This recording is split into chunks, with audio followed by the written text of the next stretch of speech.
এই, তুই নেটফ্লিক্সের পাসওয়ার্ডটা বল না। বিয়ের পর দিদিকে কল করে কোথায় তার খোঁজ নিবি, নয়তো নেটফ্লিক্সের পাসওয়ার্ড চাইছিস? বাহ।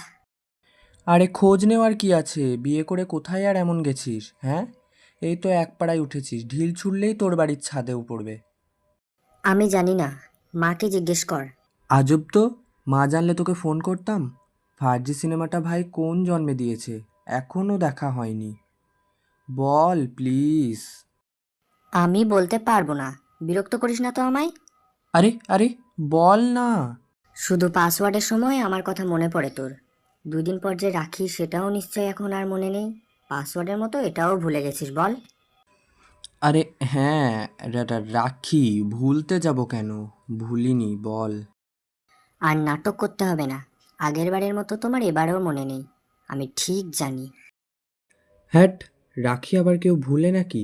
বছরে তুই একটা মাত্র দিন, যেদিন তুই চণ্ডালিকা রূপ থেকে বেরিয়ে নিজের একটা সুন্দর মানুষের রূপে ফিরে আসিস, সেই দিনটা কেউ ভুলতে পারে নাকি?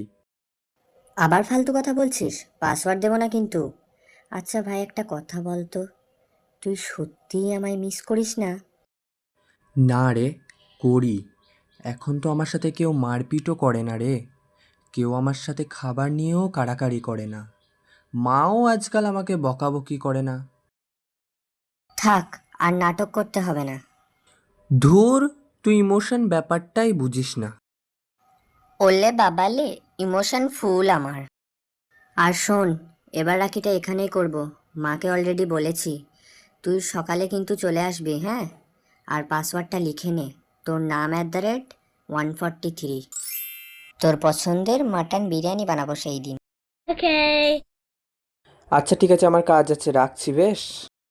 এবার তো তোর কাজ থাকবে, পাসওয়ার্ডটা দেওয়াই ভুল হলো আমার। মন খারাপ করার কিছু নেই, আমি তাড়াতাড়ি যাব। আর আমি সত্যিই অনেক মিস করি।